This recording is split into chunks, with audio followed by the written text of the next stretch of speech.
We're going to look at Federalist 58. If you remember, starting with Federalist 55, Madison started defending the Constitution, especially the part of the Constitution that says the first time Congress gets together, the House of Representatives will have 65 members only. And there were a bunch of criticisms from the anti-Federalists. So with Federalist 55, he started rejecting those criticisms, answering them, and explaining why they chose 65 and why 65 is not a bad number to start off with. Now here in this part, he actually tells the anti-Federalists, and of course people who are reading these articles, that the charges that they're bringing against us when they say that the 65 members is going to stay the same, and he uses the word augmentation. In other words, they're not going to increase the number of representatives in the future. And he says, if this were true, yes, for the first time I agree with the anti-Federalists. But this is not true. This is not the case. And I can explain why. When you read these papers, one of the most important things to remember is that back then, there was a lot of distrust between smaller states and the larger states. And he actually brings it up here. And he says that 4 of the most populous states can actually, because they'll have so many representatives in the House of Representatives, they can stop small states from forcing the government to do certain things that the government shouldn't do. Because remember, small states and the large states each get 2 senators. So large states were worried that the small states will have too much power because they get 2 senators each.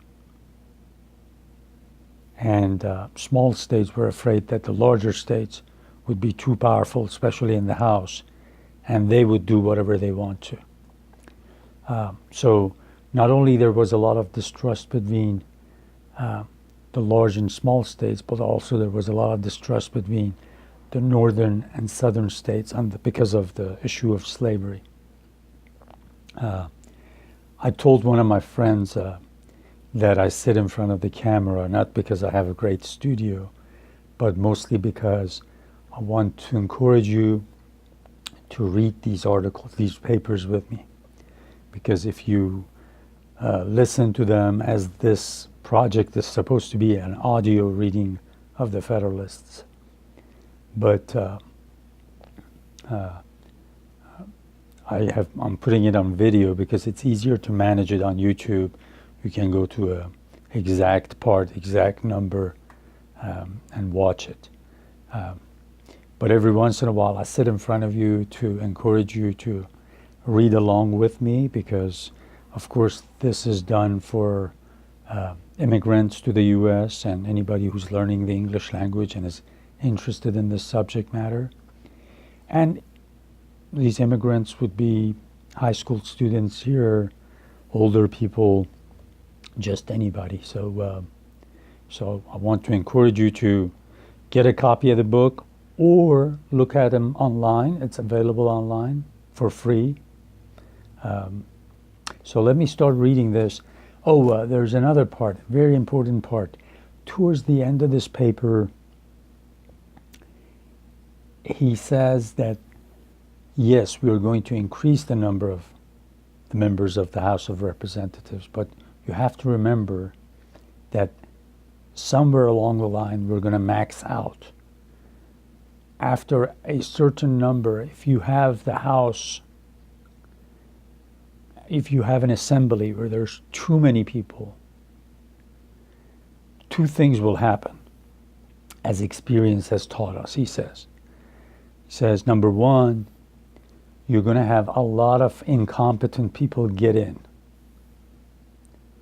And number two, you're going to have a powerful orator, a demagogue, get in there and manipulate these weaker people, these people that are not as intelligent or not as wise. And when he says that, what he has in mind,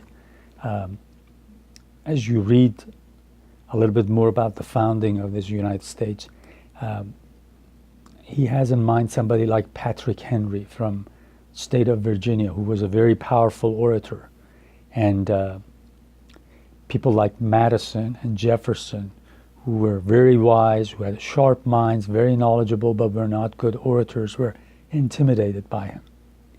And they knew how he could control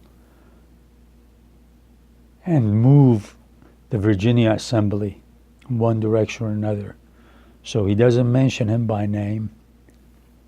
And most of the Federalist Papers, the books that you read, a lot of them don't bring this up, but I'm almost positive that he had somebody like Patrick Henry in mind. So let me start reading this. The remaining charge against the House of Representatives, which I am to examine, is grounded on a supposition that the number of members will not be augmented from time to time, as the progress of population may demand. It has been admitted that this objection, if well supported, would have great weight. The following observations will show that, like most other objections against the Constitution, it can only proceed from a partial view of the subject, or from a jealousy which discolors and disfigures every object which is beheld. 1.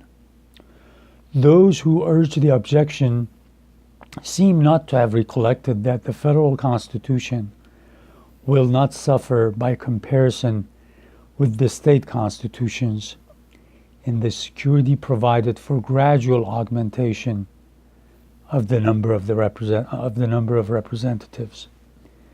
The number which is to prevail in the first instance is declared to be temporary. Its duration is limited to the short term of 3 years.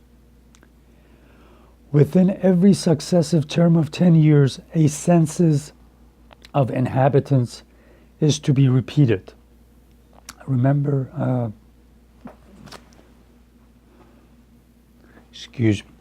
remember that I'd mentioned that every 10 years they're going to count the population of the United States. It's the census. That's what he's talking about. He says you have that guarantee. Every 10 years we're going to count the population of the United States.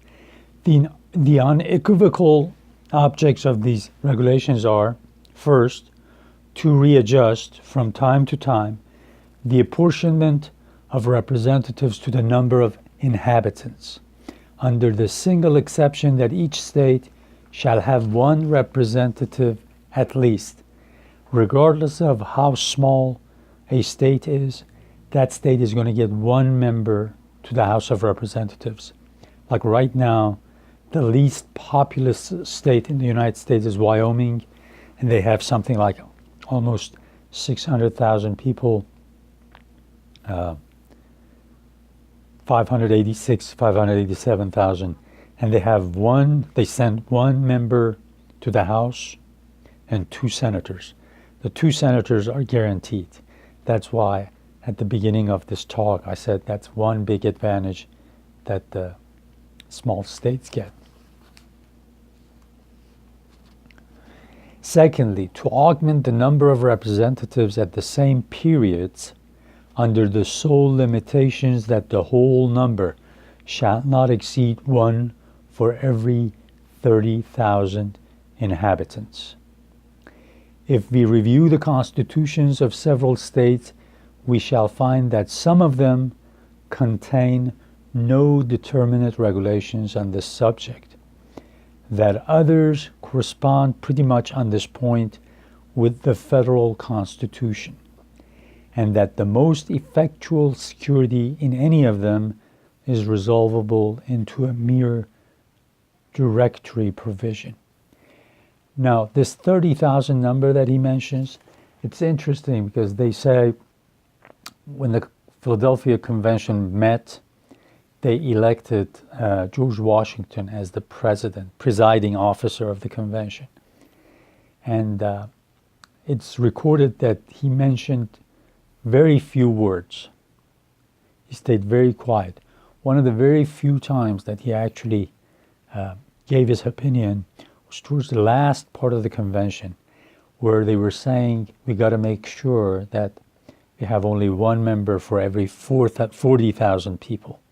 So you have to have 40,000 people before you get one member added to the members you get for the House of Representatives. And he said that would make people not trust the system. That would make it, that would just not come across good. So change that to 30,000.